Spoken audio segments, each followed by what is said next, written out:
Ladies and gentlemen, hello again and welcome back to Don't Worry About the Government. My name is Chris Novembrino. As you can see on my placard, I am the fucking birthday boy. This is my 35th birthday present to myself. We're talking about aliens today. And Lindsay and Dan and Robert are here joining me. I'm actually really excited. This is the first time I've actually got to speak with Robert like on a microphone in real life. So we're going to start with him. Hi, Robert. How are you doing? I'm good. How you doing, Chris? I'm doing well. I'm doing well. I am stoked to finally be chatting with you. I've had a number of very Yeah, pleasant conversations with people I do not get to talk with on the phone or like in person very often today, and it's been nice. A very pleasant surprise. yeah, Lindsay the absolutely. Truth Duke, how are you doing? Trust no one, Chris. I am ready. I was Y- born for this conversation. I told you, Because guess what? TPA. Yeah, do not trust anybody. Aliens. I don't know. There you Back to go. you, Chris. All right, back to me. And then over here in the bottom right corner, Dan trying to take over the show, putting himself in a corner with a microphone, caring now about acoustics. He has a poof. This feels like a flanking play, Dan. What's really going on here? Protect your neck, Chris. Protect your Okay. neck. Okay. Okay. No, know that I see you. No, know that I'm 35, but I've not like dulled in the senses. I am sharp as ever. Getting sharper every day. Yeah. So we're here. We're going to talk a little bit later on at length about a subject that was in the news. Like we're talking about aliens, right? Like we're talking about the UFOs and stuff. But I'd actually planned this out, oh God, I don't know, 2 months ago before all of this stuff really popped in the news. So it ends up being topical, but like that was like actually just a thing that I had been wanting to talk about for a couple of years here because I've been following the story sort of like loosely as I've been reading through the headlines. But first, let's go through some of the more banal headlines that I read through on a regular basis that are probably more germane to all of us on a daily basis. Let's start first with like this show's favorite senator. I think it's fair to say Joe Manchin. Lindsay, on a scale of 1 to 10, Joe Manchin, great, really great.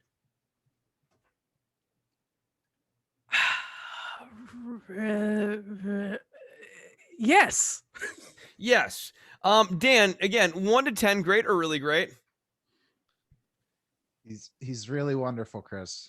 Just doing He's lovely he's work. a lovely man. He's a great guy. Robert, you would agree, right? He's the future of the progressive movement, no question. Absolutely. You know what's great about him is he's like the future of the progressive movement, but also the conservative movement. I think that like Joe Well, Manchin has really found a way to sort of thread the needle of all of the different dominant strains of politics in a satisfactory way that warms the heart. So he's basically screwing shit up in a major way. I have nothing but like biting sarcasm for this guy at this point because he's behaving in a way that we talked about prior to the election and after the election when we started to see the dynamics of the Senate beginning to get formed, and after the special election where it's like, Joe Manchin's going to have a lot of power, and Joe Manchin having a lot of power, history has taught us, is bad. And the history is a valuable teacher here because he is just hell bent on screwing everything up. Let's start first with the federal election reform bill, which, okay, like beyond it being wrong on like the moral basis, like obviously it is right and good to want to ensure that everyone has access to voting. If like that didn't really bother you, at minimum, if you're the Democratic Party, you need this bill to pass because Republican states, 30 state houses controlled by Republicans, are actively passing. Yeah, hi, Texas here, checking in, screwing up your entire country. You're welcome. Like they are actively passing laws. Texas did so this week. Greg Abbott signed it into law where they are trying to curtail voting rights. So, like, it behooves the Democratic Party in this situation to be playing defense on this. And Joe Manchin, for his part, says when he says that he will not support the federal election reform bill, he says, I believe that partisan voting legislation will destroy the already weakening binds of our democracy. And for that reason, I will vote against the For the People Act. I know, Dan. I know. Take it away, my friend. It's the I'll go back to Jo- uh, Joe Manchin really needed to have that bathroom confrontation, that showdown that he was hoping, or like at least he needed to be on the other side of a bathroom door with some of those rioters banging on the other side. Hopefully, well, with plenty of security detail to ensure that nothing actually happened, but a little bit of fear of God really would have, or a little bit of consequence, or maybe would have helped with the nowhere man. I mean, like I want to parse the words here real quickly, like, and let's take them seriously. Like, I think obviously all of us know not to take this as a serious position, as like this is not what he seriously believes, but let us take it seriously. If you believe, as Joe Manchin does, that the binds of our democracy have been weakening, like that is the conceit here. He doesn't want to weaken further the quote already weakening binds of our democracy. From where does he think the weakness is occurring? What is occurring that makes the democracy weak? Things are looking a lot less like a Norman Rockwell painting, which I think is just like plastered on the inside of his eyelids, or plastered on the inside of a lot of eyelids. Yeah, I mean that's really the best take I mean like and it would really be an idyllic commitment to Norman Rockwell and like that sort of like Norman Rockwell America that like I don't know if y'all I've actually been to the Norman Rockwell Museum. Like it's in Connecticut. But like Norman Rockwell's artwork feels heinously dated at this point. Like heinously hated. He's got like an interesting style, but like it's certainly not reflective of America. It's not reflective of the America that like Americans are currently striving for. If anything, Rockwell's artwork at this point is a really interesting reminder of like the way Americans used to think they wanted America to be, and perhaps maybe how like it's what MAGA people fetishize themselves as thinking they want, but they don't even really want that. Yeah. I mean, It's Norman Rockwell is the one that did the painting of the little girl having like a obviously you can hear my dog in the background, but isn't he the one that did the painting of like the tomatoes being thrown at the little girl? It was a little black girl, or was that that's a famous, hold on, let me find it. Yeah, I don't see like the one I'm always thinking of is the kid who's at the malt shop or whatever, and they're like he's like the run. It's called the Runaway, I think. You guys know what I'm talking about? He's like getting served an ice cream sundae. No, Rockwell's not really my jam. Well, my point being is that if you are in love with the Norman Rockwell, like, this is a great time to be making a serious point, and there's a puppy in the background. I actually think the point has a deeper level of gravity, and as is the artistic critique with the squeaky thing. And like, here's the thing. I think it's admirable that you are embracing canine parenthood in such a way. I think that like look at that. That's cute. What is your doggy's name? Lindsay now has a pooch. His name is Jester, aka Jesse, and he is a little baby corgi, and he is a handful, and not very happy that I'm talking about aliens and not taking him on a walk.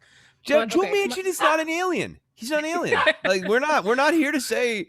No one is claiming that Joe Manchin is a reptilian, and that you can see that when you look at his craggy skin, or his weird haircut is clearly a toupee that is covering over his reptilian crest. No one's making that claim here. Yeah. Nope. Okay. But Jesse disagrees. Anyway. Yeah. So the painting I'm talking about. This is a place that opens up discourse, and we're fine with opening up discourse. Look, we've got 3 men in here giving their opinions. We don't need a 4th. So I'm not gonna, he doesn't need to be on mic, but he disagrees. He's not biased. That sounds like mansplaining to me. The thing that I was talking about is people who have like this Norman Rockwell ideal of things. He did a painting called The Problem We All Live With. If you look that up on Google, it's the picture of a little girl having to be escorted into school because she's a little black girl probably being desegregated, and there's tomatoes on the wall behind her, and the N-word is written on the back wall. That's a Norman Rockwell like classic. So and like this is okay. I mean, like conservatives are not trying to reclaim Norman Rockwell right now, but like earlier this year, in one of their many culture war like grabs, they were like, Dr. Seuss, like we're taking him for conservatism, but like much like the Norman Rockwell painting you're talking about here, like okay, I guess you could, but like in order to do so, you really need to ignore like the stuff about Rockwell that's like, in this case, clearly progressive. Like you know, talking about like putting this in a painting, and like this would be published in like Life magazine. You know what I mean? Like when Rockwell chooses to comment on the world, same like of that vintage when Robert Frost chose to comment on the world, it had a certain gravity. Because like they were artists of their generation types. yeah, it's just always interesting to me who, what the past is painted in, Oh yeah, sure. literally at times, and I don't know. I'm going off on But in the case rant. of, oh, go ahead, It's Dan. definitely it's an idea. It's an idealized picture of what was. Well, and that's what Joe Manchin has painted on the inside of his eyeballs, right? Like yeah, it's not. No, Joe Manchin does not have the painting that Lindsay just referenced painted onto his eyeballs. Joe Manchin has like a kid having a 1950s glass bottle Coke, in his hand, and sipping on his Coca-Cola, and like maybe there's a dog and he's like licking them or eating the ice cream or something like that, and like Joe Manchin's like, why can't we get back to the good values or whatever? The small business owner in his head is the jolly malt shop owner. Or the man, Mr. Wilson, who runs the hardware store that has definitely not been put out of business by Home Depot. Yeah. Yeah. So like, no. We gotta also protect Home Depot. It cannot pay taxes, for the love of God. Do not let any of these corporations pay any taxes. So yeah, Manchin basically says he will not, in addition to that doozy of a quote where he does say that there's problems in our democracy that like are the equivalent of weakening binds in the ties of our democracy, like like the bedrock ties of our democracy. In addition to that, he says he will not vote to weaken or eliminate the filibuster. So like we're basically at the mercy of Joe Manchin. He called this, quote, the wrong piece of legislation to bring our country together and unite our country. And I'm not supporting that because I think it would divide us more. I don't want to be in a country that's divided any further. I want to ask him why he was a co-sponsor of it and when he stopped being a co-sponsor of it, and to explain why and actually do the work. Like if there's something in there now that you're very uncomfortable with, maybe you have to explain that one detail. Maybe we can, negotiate on it. But just no. This is better. that's He's just skeptical. He's skeptical about this piece of legislation. He just, he's got concerns. He doesn't have to put a point on him. He's just concerned. So yeah, like Joe Manchin, after blocking the election reform bill, Mitch McConnell, happy to side on to that, says, quote, there is no threat to voting rights laws. It's against the law to discriminate in voting based on race already, so I don't think it's necessary. Yeah, and to your point, Lindsay, Manchin and Murkowski had actually proposed the John Lewis Voting Rights Act as an alternative to the For the People Act, and then Mitch McConnell turns around and says he's also going to vote against the John Lewis Voting Rights Act. So, like, already we're seeing Manchinism be sort of demonstrated to be bunk, but, going full speed ahead. And if you're in the South, go fuck yourself.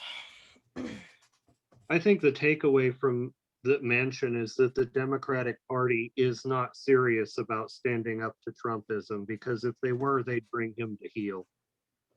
I think they're terrified. I don't know. I can't decide if they are terrified he's going to leave and they lose their majority. And so they're just like, I think they're living in fear of their own shadow on this. Because I mean, every time I look at West Virginia, because I've now had a number of different back and forth with a number of different people about will Manchin flip or won't he, and I keep looking at the numbers in West Virginia, and like, for starters, you have Jim Justice, the former Democratic governor who flipped parties in 2017 and became, oh, what up, Jester? And who became like the Donald Trump, like, love him guy. Like, Jim Justice flips parties. The other senator from West Virginia is Shelley Moore Capito, who is a Republican. The Democratic Party in the state of West Virginia is like holds like I think 20% of all state seats in like West Virginia is effectively a one-party state, and Joe Manchin is the outlier. So like on one hand, it's like, isn't it neat that the Democratic Party is still holding on to this chair that they really have absolutely no business holding on to? But on the other hand, it's like Joe Manchin just barely won re-election last time by 1%. That was after his prior election winning by like something like 6 to 8%. The polling is going the other way. And does Joe Manchin really believe that when he's up for re-election in 2024, that he is going to win in West Virginia? I just like I don't believe that Joe Manchin believes that he can win re-election as a Democrat. And I don't see anything in the polling, at least externally. Maybe he's got deep polling that suggests otherwise, that if he got like a shitload of money into his race and if they really flooded the zone, that they could win West Virginia. But from face value, I see a state that's going decidedly the wrong way. Yeah, no, you're not wrong. But I think that if Manchin flipped, it would be an easy sell to get Romney to flip to stand up to Trumpism. Because say what you want about the guy, he actually has stood up to Trump and voted for it. Yeah, absolutely. No, I think there's a deal to be done with Romney. I like same thing with Murkowski, where I think the deal is we essentially won't run someone against you. You don't have to change party or anything. We're not trying to get you into our party permanently, but we need you for a few key votes, and if you're willing to do that, we won't run someone against you. That is a good bargain. On the Manchin front, I think this entirely speculative. It may be his retirement. Like he's not gonna run, and he's getting a fuckload of money someplace, like in some backhanded way, for him to just, everybody's making so much money off this current paradigm, like institutionally, and like he could be just getting paid to keep anything from shifting. So I think this is actually another good point. Oftentimes when people are like, don't worry about Manchin, Chris, he said that he gave us his word that he's not running for re-election.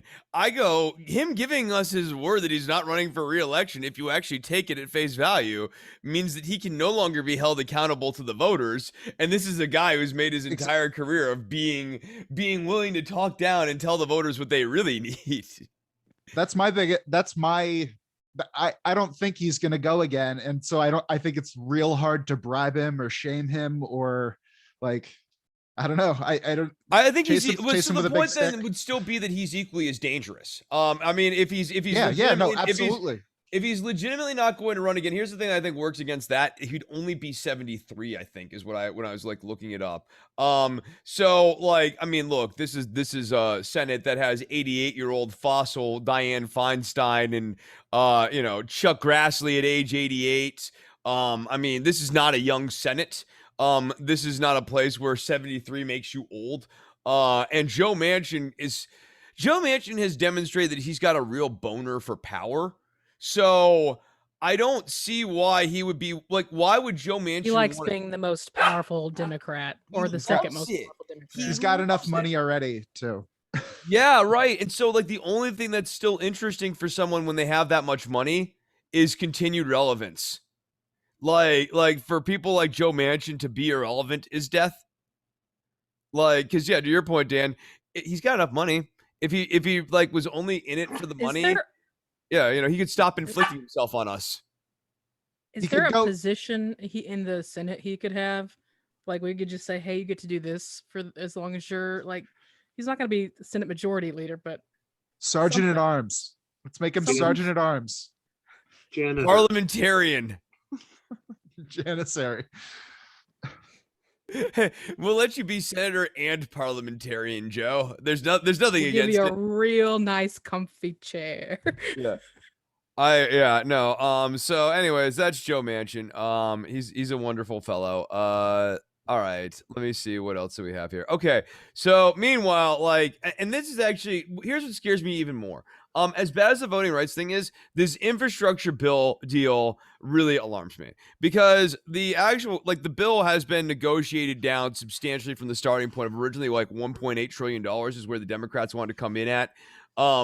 Then they sort of like Mark Warner was like, well, we'd be okay with 800 billion, which you might notice is about like, 1 trillion less than the original starting point that they pre-negotiated with themselves at. And they're coming in at 974 billion. And what's really alarming about this is that the actual amount of new spending is only 579 billion. Why would I be alarmed about new spending being low? It's because part of the way that they are planning on getting the infrastructure bill down is through the promotion of toll roads. Essentially, what you have seen over the last 20 years has been a hauling out of state and local budgets, so they can't afford to build roads that are like just publicly owned roads, so they've been using toll roads. And this new infrastructure bill would only further increase the usage of toll roads. I might be particularly biased against this because I live off of 635, Lindsay, which is basically hell on earth and has been turned into a dystopic nightmare because of toll roads. To give you guys like the long story to pass. Okay, so like Lindsay will understand where I'm coming at with this. So we have the way 635 works. You have like an upper deck, right? And it's got like 4 lanes, and that's the free side. Now, instead of expanding out the highway to like 7 lanes or something like that, which would be like the kind of like the smoother move here, what they chose to do is create a sub tier underneath the highway. That runs along with the highway that you have to pay $1 plus per exit to get on. So during rush hour, and during even major traffic, the road will be on a standstill on the upper deck, the free side, and people still won't be using the relief road because the economics of it are such that, like, also, not for nothing, it's hard to cut across traffic to get on the toll road even if you wanted to. So no one's using the toll road. So it's just like a road that is not really getting driven on, and it's just aging. And it's not even being used at its like kind of like peak usage. It's probably being underused for what it was actually designed to do. And it's certainly not serving as an actual relief for traffic flow. And then lastly, it's also creating flooding issues because the whole 2-deck system thing. Now the upper deck actually gets flooded and doesn't have proper drainage. So when it rains, like it will actually shut down lanes because it will create like little mini pools and mini ponds on the highway. Yeah, a lot of that area is already swampland anyway, so you can't necessarily build. I don't know. Texas, we're doing so great on lots of things. Yeah, but tolls in Texas are a big thing, especially when they've. I don't know. It depends on, I guess, what the kind of toll road, because a lot of them. I think the George Bush was one where they made it free after a certain amount of years. Or certain, it's like it's not all toll anymore. It's like 20 years they had to go by, and then it was eventually free. Yeah, it's toll until you pay it off. Essentially, this is like a rent-to-own road. Yeah. I don't have the document in front of me, of course, but that's something. Why that don't you have the paperwork? What in the Chicago school? Yeah, I know. These are the sort of baseless claims that keep. Don't worry about the government from breaking into the big time here, Linz. Yeah, I'm sorry. I'll bring my dad's anecdotes notes with me to. I would at least want a timestamp and where in the anecdote I should trail it back to base my opinion off of. But yeah, like I don't know. I worry about the increased usage of toll roads, but I worry more about the passage of this bill, right? I worry about this thing getting passed because I don't think it's a very good bill. And what's worse is that this not very good bill will now be cited as an example of bipartisanship is possible if we really put our minds to it. And it will forever be the infinity point that sucks in Biden and his team from then on out. It will give Joe Manchin all the fuel he needs to keep whining about how bipartisanship's really possible. I know those liberals say that you can't have bipartisanship, but you can if you really put your mind to it. Me and Christian get along great. Yeah, it's a double-edged sword because you get watered down stuff, but this may be exactly the thing to, if you can keep that narrative to a point where people believe it because they see action, because that's all anybody really cares about is seeing bills being passed. And when they don't see bills being passed, they hate that government and they want to flip it to the other side, no matter who they are. That might be a really good thing in the long run because you get like, ah, look at that Biden. He is getting things passed and he is working with both sides. I barely watch the news, so that must be what's really happening. But in See, what though, actually comes out of that stuff is I always worry who about knows. playing that I barely watch the news guy. And here's why. In a nutshell, the Hillary Clinton emails. If you Okay, it's if you not the I barely watch the news guys. It's I barely read the details. So if the headline they're equally looks safe, infuriating.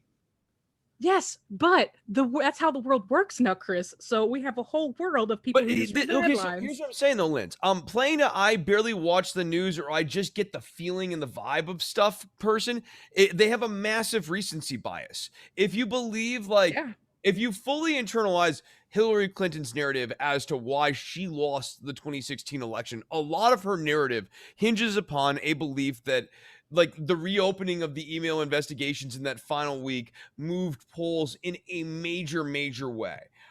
So whether or not I believe that, it's certainly a belief that is held very much by the Democratic Party establishment on this. And it like, so running with that, I worry about being able to point to some infrastructure bill or something like that, because essentially Republicans can October surprise and be like, look, squirrel, in the final week of an election, and whatever bipartisan yes, bill you did in the first year of Joe Biden's presidency means basically nothing. In the same way that whatever it's Trump did in 2017, up to and including firing James Comey, did not really have a bearing on the like him winning or losing that election. I don't disagree. I don't disagree that it's bad, but I'm just proposing that this is how things are, and it's No, kind of no, Moore's I'm law. not like, look, I'm not coming at you. I'm saying that I think Biden, if they really believe that, I think they're operating under an errant assumption. I just like that. That's what I'm saying. I'm not like saying you're wrong. I'm saying I like don't think that we should their line of underestimate thinking on though. this is. I don't think we should underestimate the Moore's law of it all, of just like the attention span of the American citizen decreases every 18 months by a certain portion. And if that's the story for a little while and they October surprise us, well, maybe within 15 minutes there's another October surprise. That I don't know how it's going to play out. I think it'll be okay for the next 3 months that they'll be able to discuss a bill like this with a positive light. And then there'll be some other bullshit because it'll be a different season and the ratings have to change. And like right now, we're going to be going into July rating season pretty soon. So we'll have to have something by November, some sort of controversy or something else. Lindsay. This That time it'll be there's an immigrant caravan, but it's Texans trying to head to Mexico. Oh, yeah. Good I old mean, Ted like a fucking caravan Cruz. mass shooting incident, right? Like, I mean, actually, another one that I think will be coming will be a crime bill. If I had to take a guess, where the Republicans are going to try to steer the conversation next is to the national crime spike, and put the Democrats on their heels about defund the police, and try to pin the national crime spike, which is really happening. And that there's an interesting, discussion as to why and all of that stuff, but the numbers are very clear. It is actually happening. They're going to try to use that to force the Democrats to talk about crime, a thing that Republicans like to talk about, versus anything else. Good thing And we don't have a leader who actually supports defund the police, you know. yeah, I mean, but that's not that going to. that actually, as much as we hate it, it may actually be to a little bit to our benefit. Like It would be a real problem Joe, for Bernie. No, I'm with you. yeah, no, it would be Biden, for Biden's gonna come out. What are you talking about, Mac? Like just Bernie. bludgeon his way Yeah, through right. it. Like We he, love our police. he'll throw down about it. Like he'll say, what are you talking about? Like he'll say the same thing he said in Progressives, like I hate them. Yeah. No, Yeah. I'm not a progressive. I do not like them. Yeah. I beat Warren and Bernie. Why are you saying this at me? Here's the thing though. That's another one of those where I think he thinks that's good because it's playing to the center, but I think we have actually seen on some level that like playing to your base actually works a little bit better here, like in terms of where American politics is right now. So it's a bit of a double-edged sword. But no, I'm with you. I Nothing think makes sense. None of the math makes sense. We're at the weirdest point I've ever seen in politics where the base is pissed, the center is like, and the Republicans are like, I don't know. Half of them are trying to decide if they're going to get a shot or not, and then the other half are like, gotta start backing the next president, which same as the old president. How in the hell do you live through the last 5 years and come out the other side going, I just don't know what to think. I don't have an opinion about any of this. Because you weren't affected by it. That's ultimately it, right? Like centrism at this point is very much an evidence of privilege. Like when someone says that they're a centrist, I mean, think about it. Matthew McConaughey is like the perfect centrist, right? He's this privileged white actor. Life has worked out good for him. He's generally chill dude. He's a nice guy. He doesn't mean any ill will to anyone. He doesn't understand why everyone's fighting all the time, though. Like, why can't we?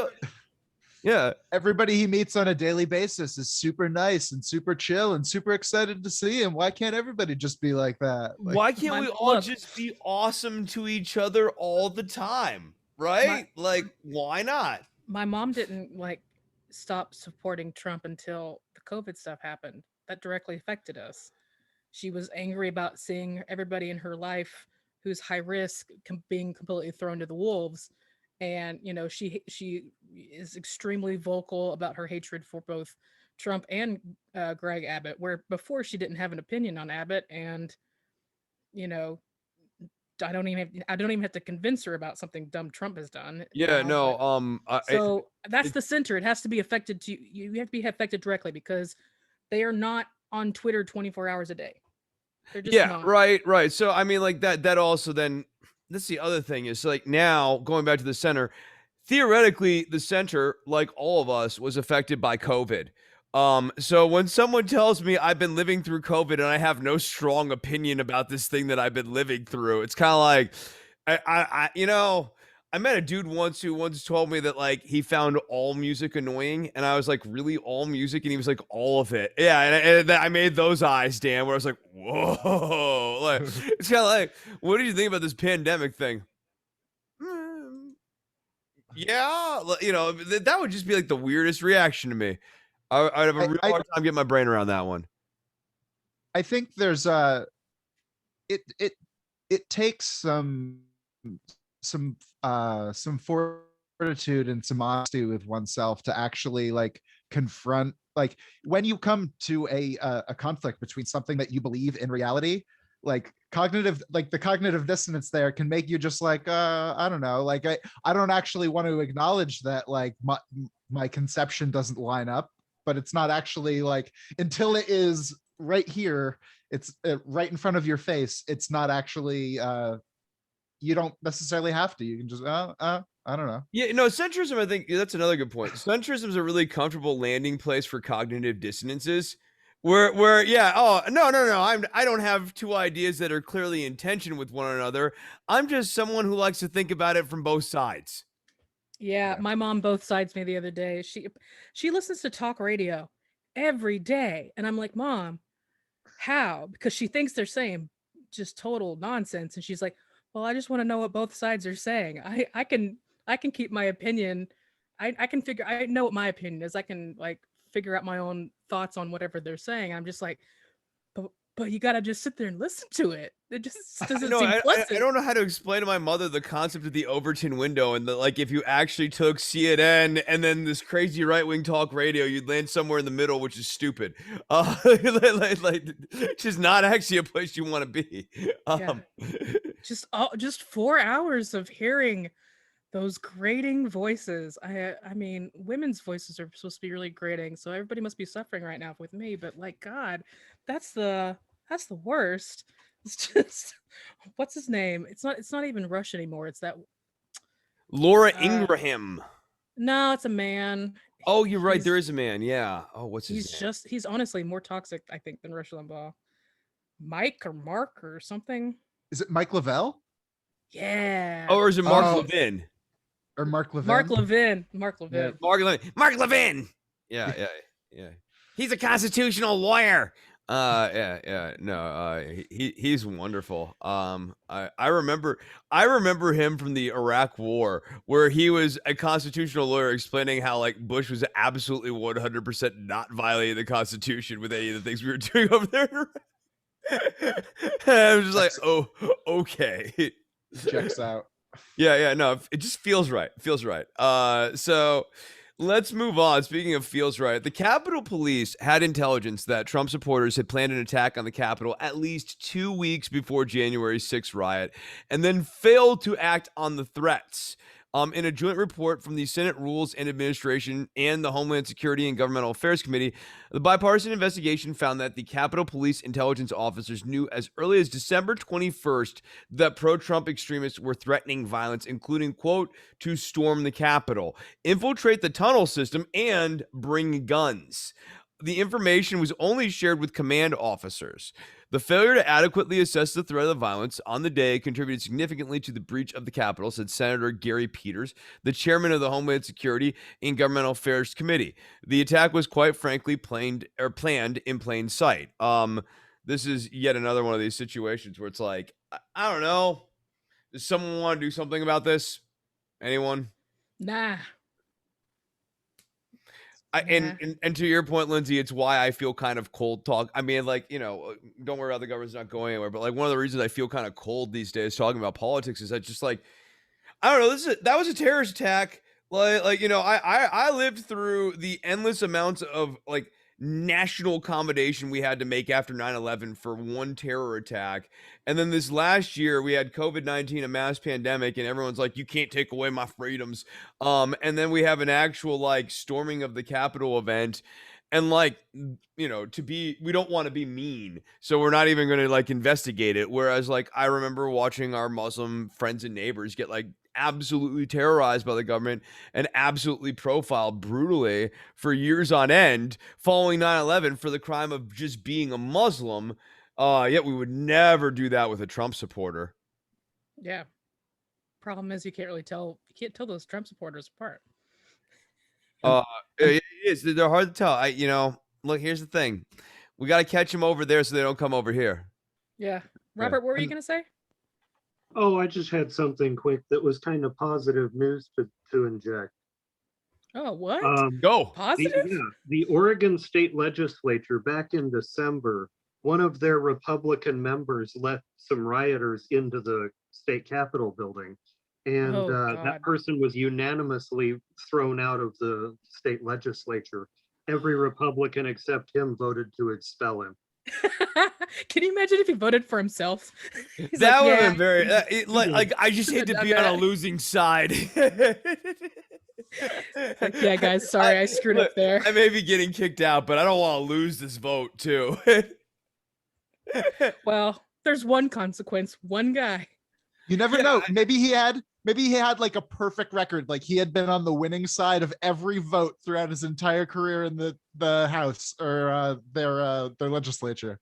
Yeah. You gotta keep your averages up. I mean, look, there's something to be said for consistency, right? The voters appreciate that. The video you're mentioning, Robert. I don't know if you all have seen it, but like that videos look ridiculous. That video is he's so obvious. Like he's like trying to make it like look like he's like not doing it and like does it and then actually has to go back and do it again. Yeah.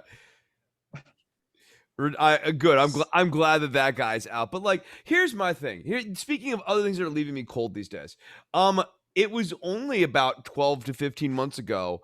Actually about 15. Well, okay, now I guess 18 months ago, where a number of senators were briefed on the gravity of the coronavirus situation and left that briefing and immediately turned around and did a whole bunch of insider trading based on that information. And like, here's my thing. If it was good enough to send Martha Stewart to prison over, I think it's good enough to send people like Kelly Loeffler and Richard, not Richard Neal. He's a crook too, but not Richard Shelby.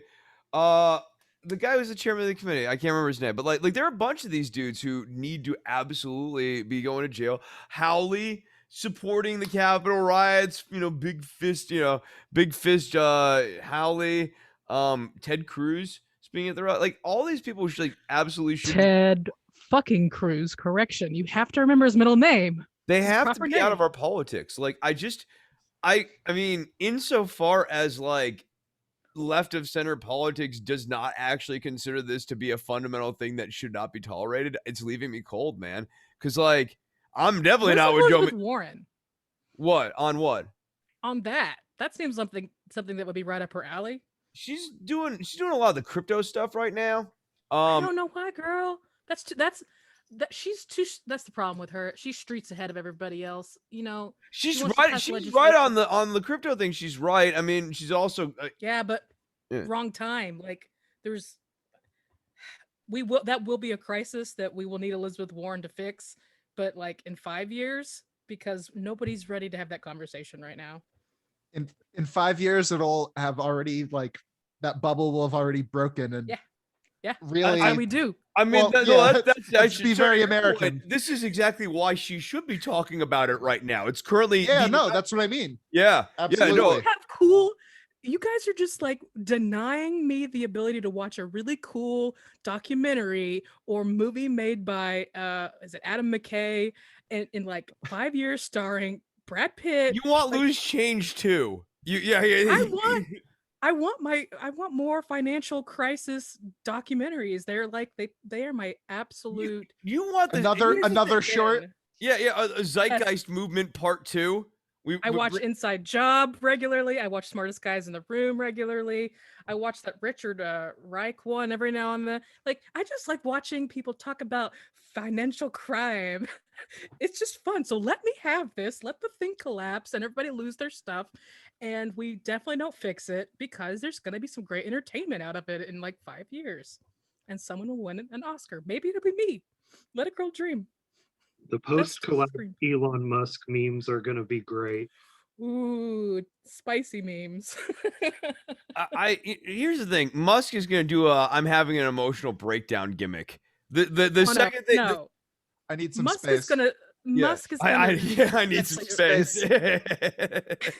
Musk is gonna be caught sexually harassing a woman way before that happens. Not Elon. How he? I mean, yeah. Elon. This is Elon Musk we're talking about. That guy.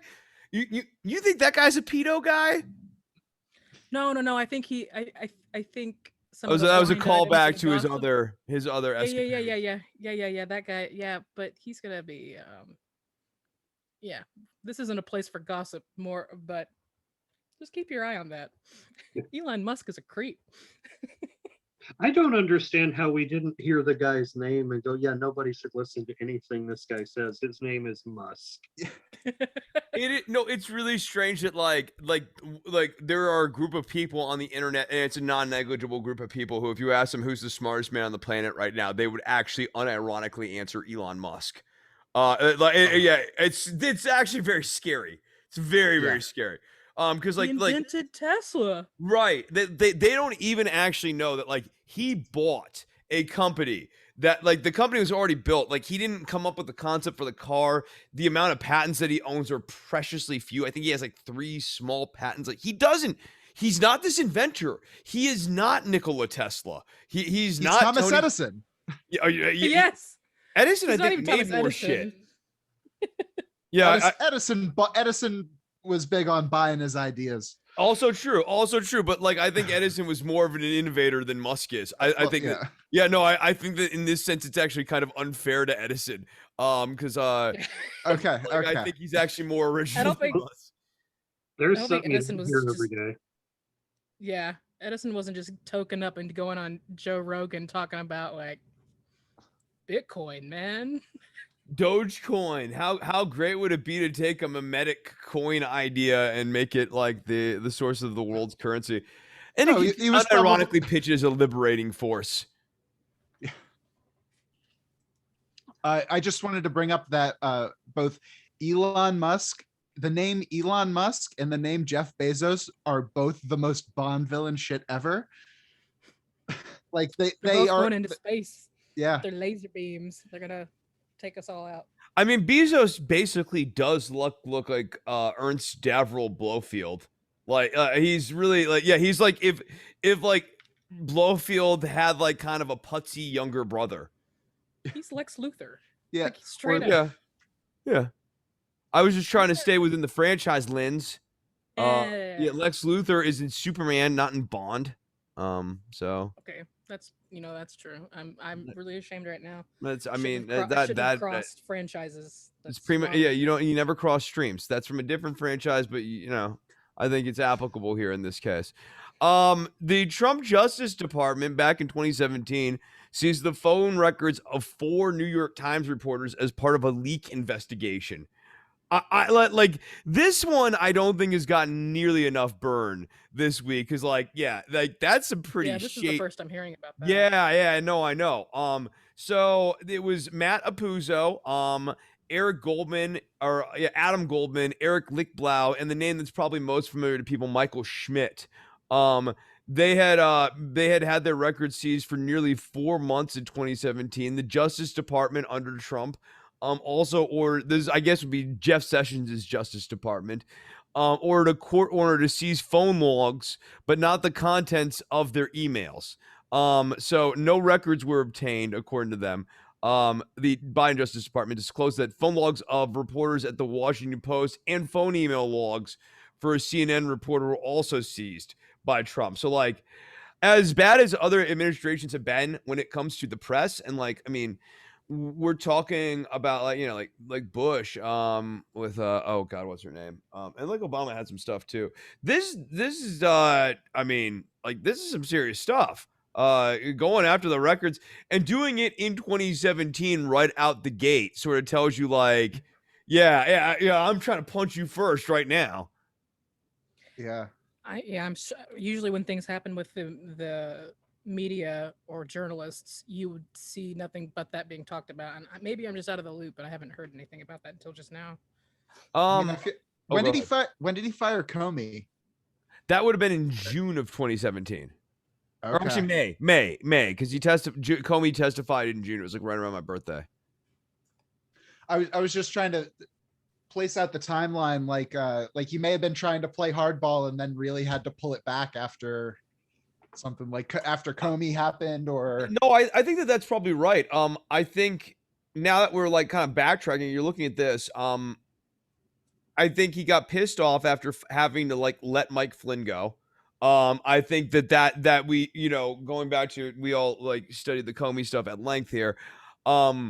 He clearly wanted to like flex on everyone he possibly could, and was feeling really bold and hot on his shit.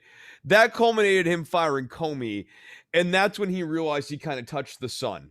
Like, he was like, oh, okay, you can't actually do that. Like, if I do one more of those things, I'm done. I can do smaller stuff, but they're not actually gonna let me keep firing FBI directors. No, I think that's right. Going a little further here, Trump's Justice Department imposed a gag order on the New York Times executives over an attempt to obtain 4 New York Times reporters' emails from Google, which, so like they were trying to get the records from Google. Going further into the Trump administration's relationship with big tech, they hate it when big tech's, getting into our lives, except when they're using big tech to get into people's lives, to violate the First Amendment. So Google operates the New York Times' email system, and they resisted the efforts, and had a secret legal battle that began during the Trump administration and continued under Biden, and then that ultimately ended after the Biden administration lost that legal battle. So here's what's interesting about this. The Biden team could have came in and just pulled out. They didn't. They still played out the frame and lost. Slightly unnerving. Yeah, I never quite understand that. That would have been a real job.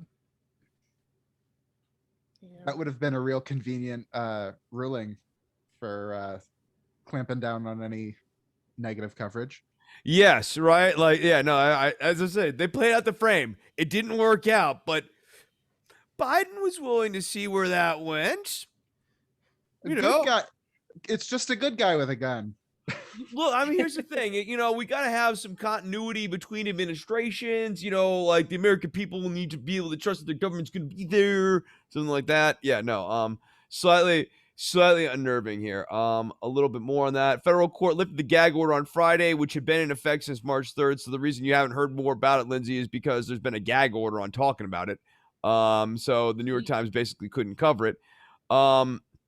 The disclosure claim 2 days after the Biden Justice Department notified the 4 reporters that the Trump administration in 2020 had also secretly seized their phone records from early 2017. The Biden administration, meanwhile, disavowed any knowledge that the Justice Department tried to seize the email data of the 4 New York Times reporters and had obtained a gag order. So, yeah, again, for as bad as the Trump came people. directly from Trump. You know that came directly from Trump. Yep. And Biden's people could have stopped this and clearly are trying to split the difference on this one. Hey, we're not as bad as Trump. It's not so wrong, fucking bizarre. but they're also not right. Go ahead, Robert.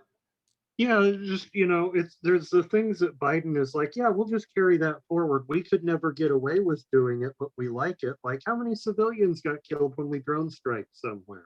And there's this stuff that he's just happy to carry on and not talk about much, and it's kind of irritating. Yeah, that's a big thing, right? Like, I think so much of Biden's politics is this is kind of a lazy observation, but it's true. They're really satisfied to not be the Trump administration. If the Trump people are here and they're here, it doesn't matter that here is a little south of good. They're not here. And that would be the selling point in the next upcoming election. And that would effectively be enough to get them reelected. I think Biden has the easiest sale ever in our lifetimes of, are you better off now than you were 4 years ago? If I'm going to the polling booth the next time around and I'm not in a mask, sort of answers itself, right? Yep. That's not necessarily a continuity. That's not as a commentary on the quality of his governance or whatever, but he can ask that question. You're like, well, I'm not wearing a mask and worried about dying every day, so I guess that is kind of rad. We're not talking about bleach so much anymore. Yeah, let's bleach talk these days. I don't know. We might be talking a lot about evictions or something. Yep, that's good. I think what will be very interesting, although I think this also hurts the Republicans, is if there is a financial crisis. I think it's actually fairly easy for the Democrats to sell the American people you can't trust the Republicans on a financial crisis like this.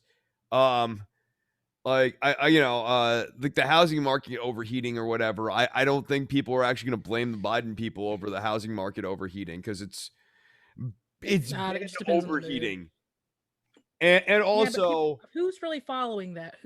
Think about what you're saying.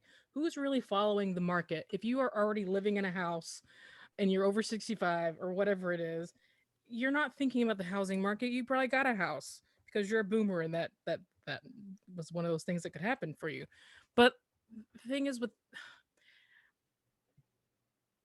financial crises are usually blamed on Democrats when things are going well for a while, and then something happens, because they always want to go back to Republicans in this idea that they'll fix it with their businessness. I'm going to run the country like a business thing.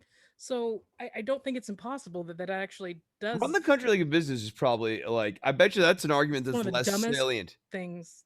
I know people will always be seduced by that a little bit, but I think Trump has actually probably pulled the steam out of the run the country like a business argument for a minute here. Kitty. Yeah.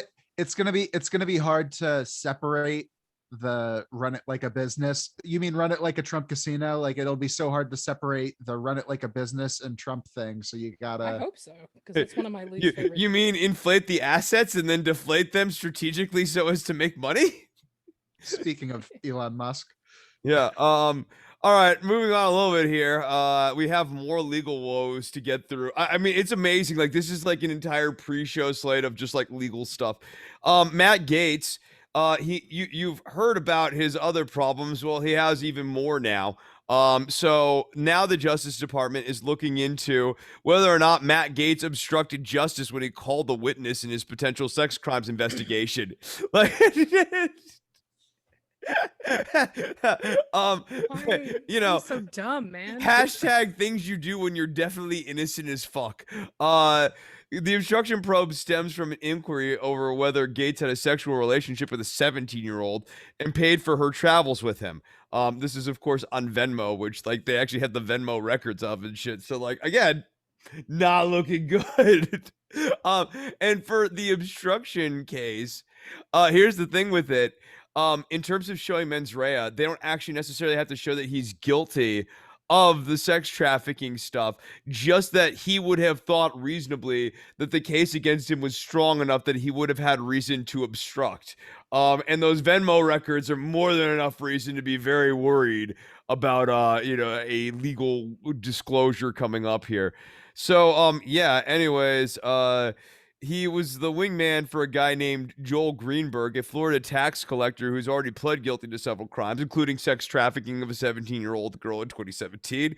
Matt Gaetz has denied all wrongdoing, including the obstruction of justice or having sex with the trafficked 17-year-old. Meanwhile, Greenberg has struck a plea deal with prosecutors. So which one is true? Who's to say, really? And he's currently cooperating with investigation. So, look, weird to cooperate with an investigation if you know, everybody probably didn't do it, right? but We're all innocent. I mean, like, look, I think it's pretty clear where Matt Gaetz's innocent / guilty level is on this one. I don't think you have to think super hard on this. To that point, though, I will say, look, I think we all prognosticated tick-tock on Trump, and reasonably so in a number of the situations Trump got himself into. However, he managed to survive. Andrew Cuomo has managed to survive. Governor Blackface moonwalked his way through his scandal. So like, yeah, go ahead, Robert. What's up? I'm surprised that Mitch McConnell hasn't thrown him under the bus and then pointed at Cuomo and said, look, see, we can take care of our own trash. Yeah, That's really a great point. Like this actually speaks to like obviously we talk a lot about this sort of weakness when it comes to Trump, right? That like the Republicans are scared of standing up to Trump. But with Gaetz, to your point, he's just a fucking representative, and they're scared to stand up to the Trump acolyte for fear of the base turning back on them. Yeah, he's a nobody. This is Mitch McConnell's masterstroke to rid himself of Donald Trump, is to let Trump cozy himself up to Gaetz and then let them both fall together. Honestly, he could be smart enough. It seems flawless, honestly. Like, yeah, I like Trump. I mean, that guy was not non-relevant after 2015. Like, so this is a good strategy. Well, yeah, we know McConnell has an angle here. Oh yeah, and he knew about this. There's no way. Mitch knows everything, is my opinion. He's got. I mean, it's really interesting too. To go back to the moral slippage thing, compare this to the Roy Moore scenario. I mean, if anything, what Matt Gaetz is doing for whatever credit you want to give to the Republicans for Roy Moore, they did eventually cut bait on the guy. It's really interesting that like we have seen so much moral slippage on this, that Roy Moore, who essentially, again, 30-year-old guy sleeping with a 17-year-old girl, that was like 30 years ago or whatever. They were kind of going, oh, in the fog of time, this is more acceptable or whatever. And even Republicans are like, no, that dog doesn't hunt. Matt Gaetz is now here and he's doing it, and there's no fog of time. Like, he had Venmo. Venmo is not something that we had in the black and white era. Like was it Tucker Carlson who said he was a good-looking guy? I'm not surprised, or am I just making that up? Maybe it was a parlor take, but it was something about like, yeah, he's a young, handsome man. Of course, he can get like a 17-year-old girl. Why? That's probably parlor. I'm just gonna go with that. Yeah. I mean, I think it's a bold take to say Matt Gaetz is a good-looking dude. He's certainly a guy who he buys suits and he does put gel in his hair. I will grant both of those things. He's a good-looking man, Chris. You had those two things. That's Lindsay's opinion. Yep, that's all you gotta have. You had brought up a person who you can look at and instantly know, do not trust this person. Do not trust Yeah. this person. That Matt Gaetz was immediately who I thought of when you were Never leave your drink alone with that guy. yeah. Never ever. Josh Hawley. What's the other one? Matthew Cawthorn? That's not his name. Yeah, no. Madison- Josh Hawley's another Madison. guy. Yeah. Do not leave your Yeah. drink alone with that All guy. those guys, you don't leave your drink. Steve Miller, Yeah, Steve Miller. Yeah. All right. Ladies, the reptilians. The reptilians. A couple more headlines here, and then we'll move into our second part of the show here on the UFOs, the UAPs.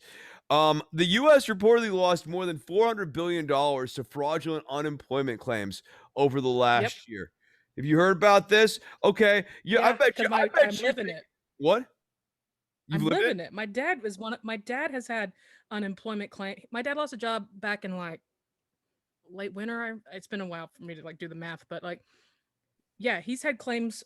We live in Texas. He's had unemployment claims from Colorado, Tennessee, and Ohio.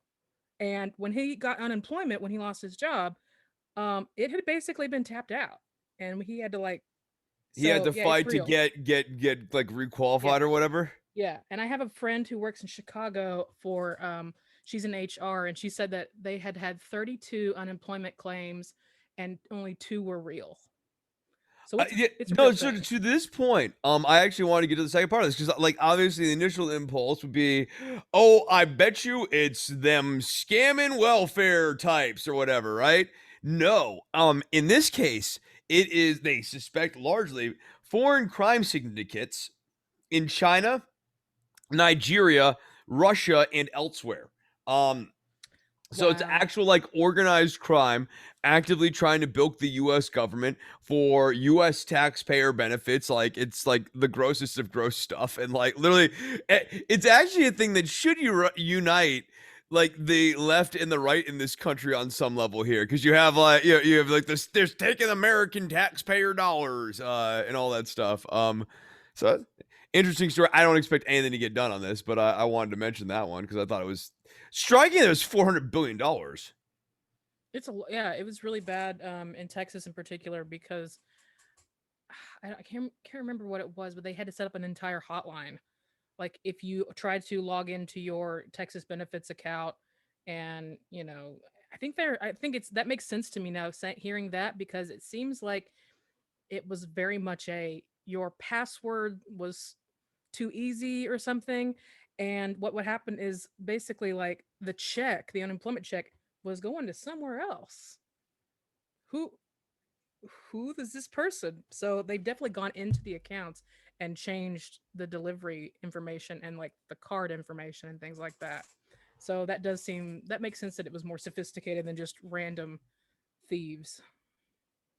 Yeah. But I want to mention it too, because like you might hear that headline again, and it's not the case that people were like just taking American citizens were taking the benefits longer than they needed to or anything like that. In this case, this is money meant for Americans that literally did not go to Americans because of foreign scamming criminal organizations.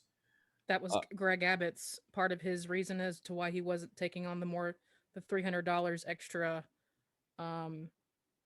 Is it a week or a month? It was an additional it's $300 a week. Yeah. Because he directly mentioned the fraud in his statement. Yeah, but that's a cop out too, though, because it's like not his money. Of course, it's a cop out, but yeah. But the fact that there is this fraud, and if he's blaming the fraud, and it turns out the fraud was not American citizens, it was literal thieves. Fuck your fraud argument. Like, we're the victims here. Give us our money. Yeah, no, if anything, what we're seeing here is $400 billion that should have went to Americans that did not go to Americans. Like and like to that point, again, like, why do you want to look into this? Because like that is money that's supposed to circulate through the economy. So we didn't get the multiplier effect of that $400 billion circulating through the economy, broadly speaking, too. So yeah, no, like all of this is gross, and I would, I mean, I don't know how you actually go after like foreign crimes like this, but just wanted to mention that real quickly here. We'll skip the Louis DeJoy thing, although it does look like Postmaster Louis DeJoy has some real problems on his hands. He's got an issue involving, yeah, he's got an issue involving a potential violation of a campaign finance law. I only wanted to circle that one in my newspaper here because Biden is basically hamstrung on getting rid of Louis DeJoy because of laws governing how the president can or cannot fire the postmaster general. Like essentially this is one of these things that like he actually cannot do anything on, but I would not be shocked to see tremendous pressure brought to bear on Louis DeJoy through this campaign finance law, with the implicit deal being eventually something like, hey, Louis, we can make this all go away if you're willing to do us one little tiny whiny favor, pal. Let us sunset this existence of yours at the post office. So I think this FBI investigation might be the beginning of the end for Louis DeJoy. I think he will quietly leave. I give a big thumbs up to that because the guy's a crook. I don't think he will face justice, as he should. But yeah. One No, but last. somebody will sit down and say, let's talk about your future. Yeah. Look. How about a first-class trip to somewhere else, buddy? So 29% of Republicans think that it's likely that Trump will be reinstated as a president this year. To warm the cockles of your heart. That's 15% of Americans. 29%. That is 15% of Americans overall, and more than a solid third for a primary candidate to be tapping into the next time around. Think that he's going to be president this year? This year, 2021. The year of our Lord. The year of our Lord 2021, as I stand and breathe. He's going to be reinstalled in August, according to this story. August. We got to talk about that. What the hell is that theory? Because why August? Why any of this? What's the timeline and thought process? Or is it too dumb to waste time on? I mean, it's dumb to waste time on. And I will say that I would actually waste time on it if I believed that there was like some like national, like if there was like another like congressional event or something, like some summit thing where all the important congressional people or whatever were all like lumped into a room or something like that, I'd be worried about that, because I certainly think that our government taking terror attacks against the Capitol not seriously if it's coming from Republicans is a very dangerous precedent. But broadly speaking, otherwise, like, nah, I don't know that's worth talking about. Here's what I wanted to talk about, Linz. The abortion bait. 47% of Americans say that abortion is morally acceptable. However, 46% it is morally wrong. 48% of Americans believe abortion should be legal, quote, only under certain circumstances, while 32% of it favor it being legal under any circumstances, and 19% think it should be illegal in all circumstances. All of this is to say that I am terrified about what the Supreme Court is going to do to abortion laws in this country, because I think they look at that Gallup poll that I just read to you and they see a green light. I think Roberts and his squadron are looking at that and they're saying, bring us this sexist lawsuit. Let's get the show on the road. And I think that the American people, unfortunately, are gonna not care. And what will happen is they'll come in with one slice. They will see that the American people don't really give a shit about this, not meaningfully. And then they'll come in for another slice, and they're going to come in for another slice. And I think Roe versus Wade's, like, I hate to say it, I think Roe's on its way out. I really do. I hate to be the pessimist, and if someone wants to just throw some optimism in my face right now, I am here for it. So I have none. Blast me with sunshine, people. I don't have any. I don't. Thanks for pointing to me as the woman to discuss this. I said honestly, sunshine people. I don't think I did not. Lindsay, that's like actually a really unfair you said thing. it before. You're like, Lindsay, speaking of, it's the abortion discussion. That was before. That was in the before time. That's not, Okay. Yeah. Chris and I had the last abortion discussion. Yeah. There we go. Yeah. So it is. there you It go. is a turn. It is time for a woman. To Sometimes speak I don't. on. Sometimes I Well, don't have women involved in the abortion discussion. One is what we need right now. One more middle-aged white guy to weigh in. Is that what we But do need? you need another 30-something white woman to weigh in on it? I Well, mean, I guess that's honestly, all you got, at a Chris. certain point, I'm just willing to take opinions from people. Is sort of my broad perspective on this. All right, I'll open my door and see if we've got anybody that'll just like pop in real fast with an answer. I don't know. I follow. It's a complicated look. It's a complicated topic. Is the dumbest way to put Abortion? it.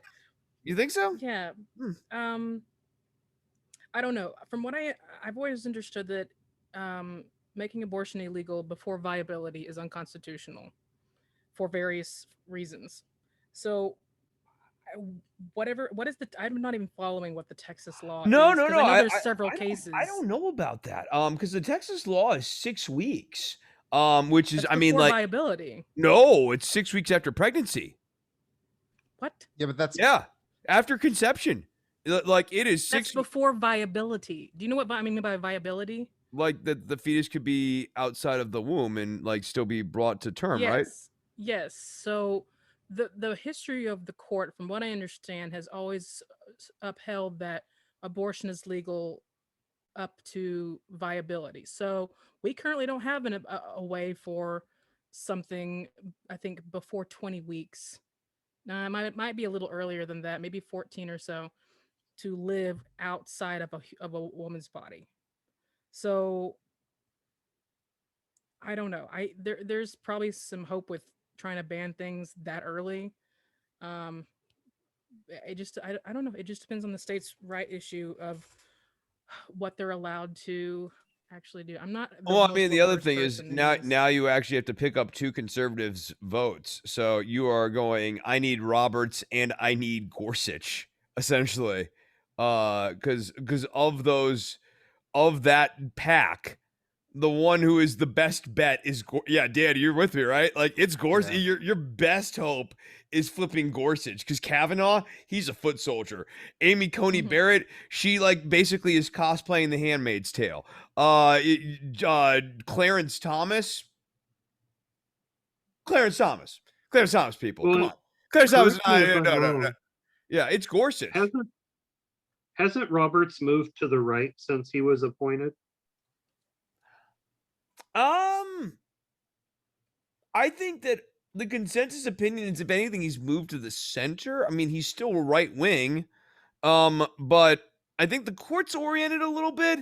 But then, like, also like on the Obamacare decision, I mean, like, let's not forget, like, he really fucking whipped up applesauce to keep Obamacare a law. Like the whole, it's a tax when it's going through this part, but it's not actually a tax; it's a fee over here. Like that legal decision did not make sense.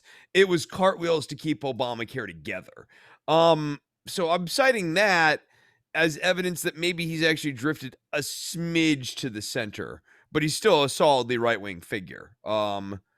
He's just, he's an institutionalist conservative. So like what he doesn't want to see is the institution of the Supreme Court fall into disrepair or disrepute. But I mean, you put Schlitzmalt Kavanaugh on the Supreme Court, so I kind of think like that's over. And Okay, and so the Anita Hill guy. I can't actually read this article because there's a paywall, but there's a Washington Post article that kind of details this a little better. The headline is abortion is legal until a fetus is viable. Will the Supreme Court change that? This is the standard enshrined in Roe and other major abortion rulings since then that says there is a constitutional right to abortion until, and then like Yeah, the okay. paywall So that's exactly basically essentially what Texas is going after is the heart of Roe. yeah. If the 6 weeks thing If holds, that's the thing, yeah, then that's Roe. That's ball game. but that may, if they go with past rulings, there could be some hope there. I 6 mean, weeks so is way what too early. we're counting on here again is that 3 of the 5 or 2 of the 5 conservatives go stare decisis is more I think you important. could get. Well, then you have to find out how Roberts and Gorsuch has feel about voted precedent. about precedent, and if they have ruled. What was the last time Roberts in particular ruled on a pre-viability bill? I don't know. That's the They discussion. did it with when they still had Kennedy on the court at some point, and they like I mean they've been drifting rightward on this. And like you know Roberts, you know, going back to possessive Roberts point, you did about Roberts, just to make it really complicated here. You know, Roberts was a foot soldier for Reagan back in the day. Like, I mean, like this, you know, Roberts is like not Robert. John Roberts is a bit of a conservative hack guy. So like this whole like born again institutionalist centrist thing's a bit of a gimmick that he's adopting rather late in his life. I think he feels the pressure, and it's probably a Joe Manchin situation where he's like, I am the most powerful person in the land. Let's see how I maintain that power. Yeah, And actually, he to that really point, I can't bet you maintain- that's exactly what the centrism is, right? Like it's Roberts realizing that he's the chief justice, and that like in order to be the chief justice, you've got to be the force of the center. That's what gets you the gravitas. That's what gets you the respect. And you can't keep being a Supreme Court judge if we burned the entire country down. Just not. There's just no actual.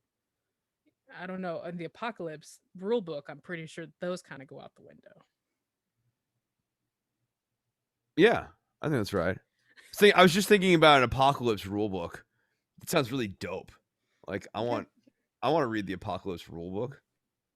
I don't know about all y'all. Okay, we've been going for like an hour and 15 minutes. We can move into the aliens thing. We can tape at another time and do the aliens. Where's everyone at time wise? I just want to make sure I'm not committing people time wise to things they don't have time for. It's my life. I can do either. Yeah. You can do either. I can go for a little bit, but at some point my wife's gonna come home. Okay. Actually, on a similar point, it probably would be better for me to wrap up somewhat soon. Okay, and I know Cody wants to do it, so do the alien show. So how about we call it an episode of Don't Worry About the Government here. And we'll get Cody scheduled in.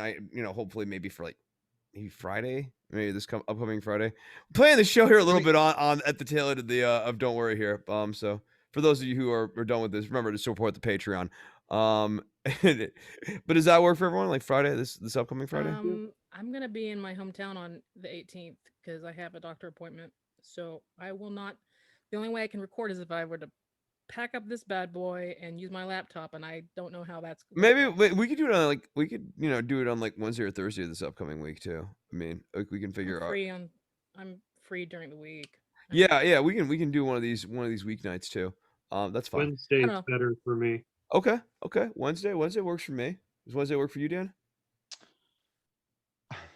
No, I have a board meeting for my service organization. Got it. Wednesday. Look at him working for a service organization, doing something important.